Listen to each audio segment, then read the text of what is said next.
Hi everybody, I hope that you're all doing well. So this is the first video that I'm going to be filming after Christmas. Now you might be wondering, Charlotte, why are we in this slightly different location? And I will tell you why. Because I got this for Christmas. Off, on, cool light, warm light, neutral light. My friend Indu got me a ring light for Christmas and I am so excited about it. She got me this gorgeous little ring light that sits on your desk. It's got like a little flexible tripod and then also comes with this more sturdy one that you can probably put on tables, which is not the longest tripod in the world, but you know, I think it'll do about 2 feet of height, so this will be really useful. But the upshot of this fantastic gift that she has gotten me is that I do not have to exclusively film right in front of my bookcases. I can film in other locations of my bedroom or even in the house as well. Because don't get me wrong, I love filming in front of those bookshelves, I really do. However, sometimes it would just be nice to be able to spice it up a little bit. But the issue in terms of filming in other places is that the light is not nearly as good. I do have fantastic overhead lights in my room. However, they are only really fantastic for filming right in front of that bookcase. Like if I tried to film in the dark over here, like even with those lights on, you would not be able to see anything. So having this lovely little ring light just opens up a lot of possibilities. And also means whenever I do move out that I don't have to worry quite so much about what I'm going to do in terms of filming. If I do end up moving somewhere where the light is not always very good, well then I do have options. So thank you very much, India. This is definitely going to be a well-loved present. And I mean, it also means I can sit at my desk and I can have my cup of tea and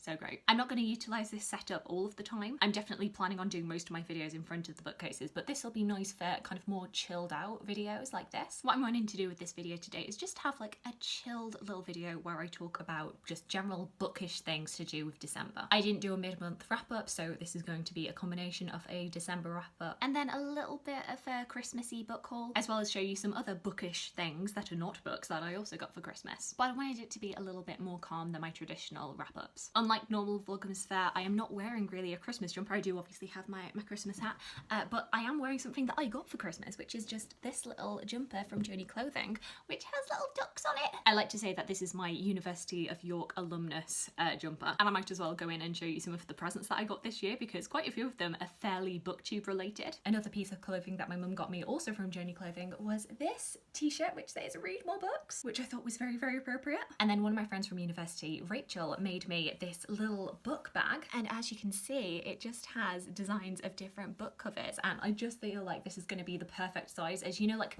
those little book covers that you can just slip into your handbag. I know a lot of my friends are always a little bit bemused, horrified at how not careful I am with my books, so you know, this'll maybe reassure them that I'm not a complete monster when it comes to looking after my books. And then I'll show you some of the books that I got for Christmas, and when I say I received them for Christmas, I mean I bought them, gave them to my mother and said, hey, can you hold on to these for Christmas for me? And she was kind of like, okay. But I knew I wasn't going to be receiving any books for Christmas, so I decided to make my own little book haul. Firstly, we have British on Race, Identity and Belonging by Afua Hirsch. As you can see, I picked this up on a Tesco food shop. From what I understand, this is kind of part memoir, part just a general non-fiction piece about race in Britain. Our attitudes to race, how we often kind of neglect the conversation when it comes to race, how often British people are taught to kind of sweep things under the rug and not discuss race, but that actually that denial of talking about race and trying to pretend that you are completely colourblind means that you are also being blind to actual racism that is happening. You're British, your parents are British, your partner, your children, and most of your friends are British. So why do people keep asking you where you're from? We are a nation in denial about our imperial past and the racism that plagues our present. British is Afua Hirsch's deeply personal and provocative exploration of how this came to be and an urgent call for change. I've just finished reading the introduction of this and I can already tell it's going to be absolutely fantastic. Then in the same Tesco trip, we were just picking up some last minute bits and pieces for Christmas and I saw this. Shuggy Bane by Douglas Stewart, which was the winner of the Booker Prize this year. I have to admit, I've not been really particularly engaged in the Booker Prize. I've been following along with especially the Booker Boy book club, but I feel like I always just end up being really disappointed by the Booker Prize, so I find it hard to get excited about, especially after Hilary Mantel got snubbed. But I saw it, I was curious, picked it up. I am about 18 pages into this so far, so not very far, but I'm interested. I want to see what the hype is about. Agnes Bain has always expected more. In the Glasgow of the early 80s, she dreamed of greater things. A house with its own front door, a life bought and paid for outright. Like her perfect but false teeth. When her philandering husband ups and leaves, she and her 3 children find themselves trapped in a mining town decimated by Thatcherism. As Agnes increasingly turns to alcohol for comfort, her children try their best to save her. Yet, one by one, they abandon her in order to save themselves. It is her son Shuggy who holds out hope the longest. But Shuggy has problems of his own. Despite all his efforts to pass as a normal boy, everyone has started to realise that Shuggy is no right. Agnes wants to be there for her son, but her addiction has the power to eclipse everyone close to her, even her beloved Shuggy. Laying bare the ruthlessness of poverty, the limits of love, and the hollowness of pride, Shuggy Bane is a blistering and heartbreaking debut from a remarkable new writer. We then have one of my anticipated books from this year, which is The Betrayals by Bridget Collins. As you might know, I was a massive fan of The Binding by Bridget Collins, so I was hoping that I will enjoy this, even though it doesn't seem like my normal cup of tea. At Montvert, an exclusive academy tucked away in the mountains, the best and brightest are trained for excellence in the Grand Jeu, an arcane and mysterious contest. Leo Martin was once a student there, but lost his passion for the Grand Jeu following a violent tragedy. Now he returns in disgrace, exiled to his old place of learning with his political career in tatters. Montvert has changed since he studied there, even allowing a woman, Claire Dryden, to serve in the Grand Jeu's highest office of Magister Ludi. Once again, words that I don't understand, so hopefully I will when I get to it. When Leo first sees Claire, he senses an odd connection with her, though he's sure they've never met before. The bond between them is strengthening, but both Leo and Claire have built their lives on lies, and as the legendary Midsummer game draws closer, secrets are whispering in the halls. And also, can we have a moment for the cover? And also... I feel like had I picked this up earlier, this definitely would have been in my most beautiful books of 2020. And I have a sneaking suspicion this is already going to make it into my 2021 beautiful books video. So, you know, stay tuned for 12 months time for that. And then finally, I picked up some children's books. Once again, these are children's books that I didn't plan to buy, but I stumbled across them when we were doing our last minute bits of shopping. First off, satisfying my, what seems to be an ongoing quest to find children's books that are to do with history and getting kids into history, I found The Mayflower, The Perilous Voyage That Changed the World. And I feel like this should be interesting because actually I don't know that much about the Mayflower, though I do know that a lot of waspy Americans like to claim that their family came over on the Mayflower. And I just feel like I'm going to enjoy it a lot. The illustrations look really cute. And yeah, it reminded me a lot of the Homes Through History book that I really love, but talking more about obviously the ship. I was meant to be looking for children's books for my niece, but I ended up just buying stuff for myself. Typical.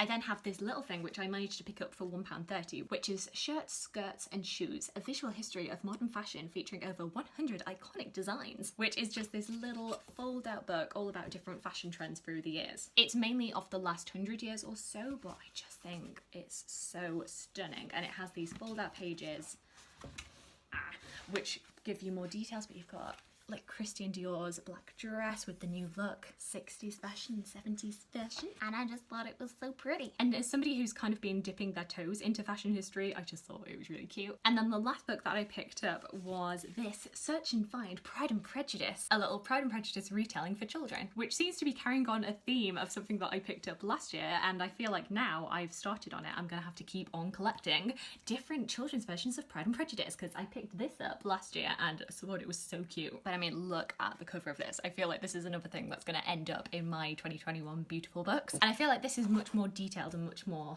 intricate than the other Pride and Prejudice retelling that I found. But you got to meet the characters, the Meryton Assembly, and let me see, the Netherfield Ball, the wedding. And I feel like this is the way that I'm going to get my niece into Jane Austen. So an unexpected little gift to myself, but I appreciate it. And these books are definitely going to be what I end my reading year with. And then finally, I just wanted to touch really briefly on some of the books that I've read in December. It's mainly just been Christmas books that I've been reading lately. Not been pushing myself too hard to read anything particularly literary. Like I've said before, I feel like my reading pace has really slowed down in the last few months. And I'm just kind of leaning into it and just accepting it. And then feel like I can start afresh in the new year. So first off, something you will have seen in my Vlogmas vlogs is A Christmas Cornucopia, The Hidden Stories Behind Our Yuletide Traditions by Mark Forsyth. I'm a really big fan of Mark Forsyth's Horologicon and A Short History of Drunkenness, and this basically digs into the different Christmas traditions that we have and basically sum them up as, Christmas. Kind of weird, isn't it? The preface begins with, picture a man sitting beside a dead tree. He is indoors and wearing a crown. From the ceiling hangs a parasitic shrub that legitimizes sexual assault.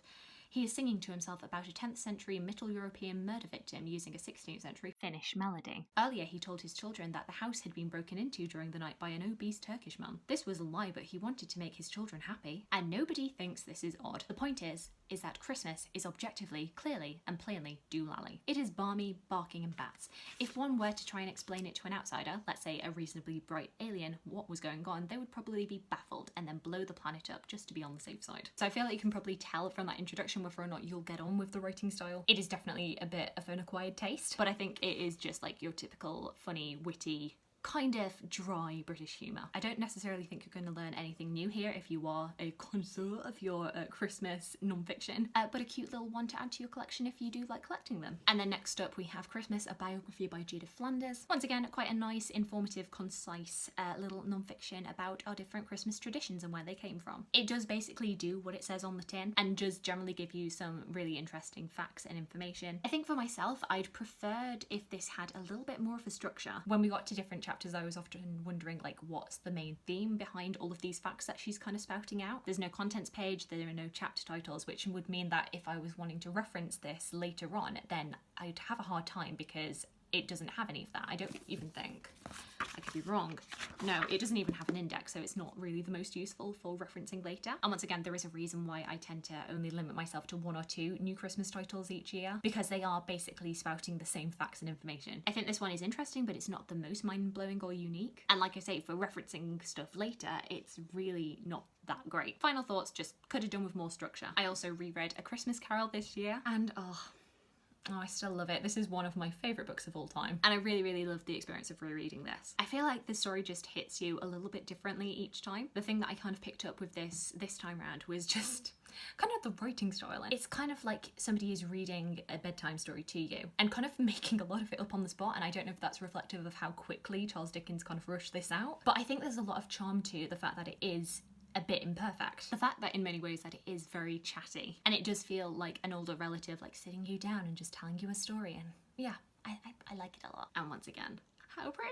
Then I also got 2 Letters from Father Christmas by j.r.r. Tolkien, which are a bunch of letters that Tolkien wrote to his children between 1920 and 1944, but of course writing as Father Christmas. And this was lovely. It's so creative, it's full of different stories about Father Christmas's different adventures. It features a character called the North Polar Bear who likes to interject every now and then with his own thoughts and opinions. But you've also got the elements of Tolkien that you come to expect, like the language construction, and his love of history comes through. I love the persona that he writes for Father Christmas. He's got this kind of very humble, kind of doleful attitude. You get the impression that Father Christmas has quite a hard lot in life, that it's not all sunshine daisies. He often refers back to things that are happening like in real life, especially the hardships that people in other countries are having. It's just this reminder for his children that other people are struggling, reminding his children to be grateful for the gifts that they do receive, because in other countries they do not have the same luxuries and opportunities, and just how very fortunate they are to have a roof over their head, family who love them, who can provide them presents, even if they can't get everything that they want. That is still so much more than other children get to have. And yeah, it's really, really lovely. I need to get a copy of this, definitely. And I do know they came out, I didn't even know it was the centenary of when he originally wrote these stories, but they've come out with this beautiful centenary edition, which I want to get my hands on. And then finally, I listened to Ballet Shoes by Noel Streatfeild. I have previously read that when I was a bit younger, but it was out of a library copy. I don't own a copy myself. I didn't know the book particularly well, but I did know the Ballet Shoes film adaptation that came out, I think, 2007, which starred Emma Watson as Pauline, Yasmin Page as Petrova, and then Lucy Boynton, a very young Lucy Boynton, as Posy. And I think the main thoughts that I had whilst I was watching this was basically about the adaptation between the book to the film, the different changes that they made, how far they changed things. And I think the major thing that comes across when you're reading the book compared to watching the film is obviously because of the actresses that they have decided to hire, they've aged everything up. So a lot of the changes that they make in the film are due to the fact that the girls are a lot older than they are in the books. I think Posy is only meant to be about 5, 7 years old maybe, but in the film she is at least 10 years old. The eldest child, Pauline, is meant to be about,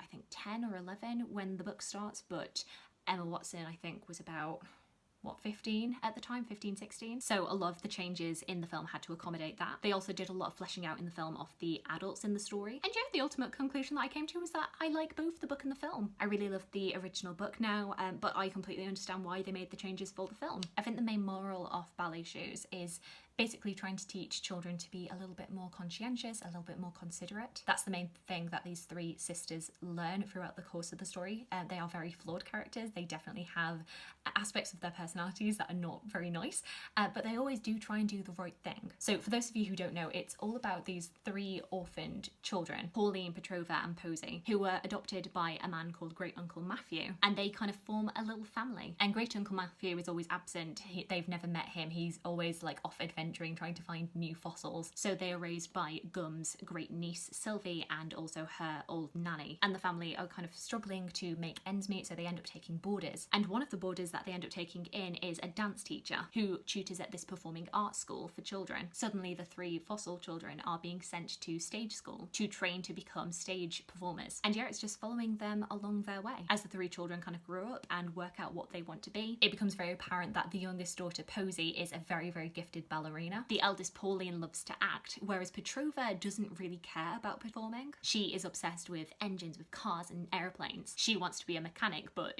that's not seen as like a very ladylike thing to do. So she's kind of pushed into this stage school in the hopes that it will make a lady out of her, but she doesn't adapt well to it at all. But the struggles with money are still ongoing throughout the story. And like I say, it's really interesting to see how very considerate these three daughters are. I think particularly the two eldest, Petrova and Pauline, they show a lot more maturity than I think a lot of children would have in that situation. And like I say, they are flawed. They do end up making mistakes, especially Pauline, who when she ends up getting a big part ends up being a bit of a diva, and because she's gotten a big role in a play, she thinks that she can boss everybody around, and she's quickly brought down to earth and shown that no, she can't behave like that. I don't know, it's just a really lovely story. I think it's something that slightly older children and adults can enjoy. So those are all of the books that I've read so far in December. Like I say, I think I'm going to dip into some of the children's books that I've picked up for Christmas. I don't know if I'm going to be finishing off any big books, any adult books, but you know, we'll see how we go. I'm not expecting that I'm going to find like new 5-star favourites before the end of the year, so hopefully I can get my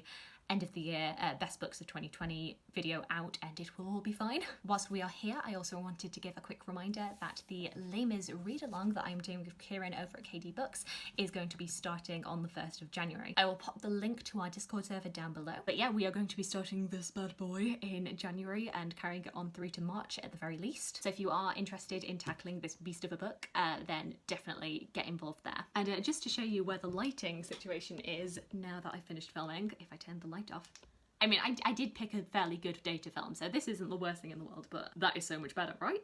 I hope you enjoyed my little sit down, I hope what came across as a slightly more casual, laid-back video. I hope that you all had fantastic Christmases, whatever you were doing. If you don't celebrate Christmas, I hope your 25th of December and your last few days have been very lovely and relaxing. Do let me know about any books that you have read in December, any books that you got for Christmas. I'd love to hear from you. I hope you're having a fantastic, fantastic day, and I look forward to talking to you again soon. Thanks. Bye.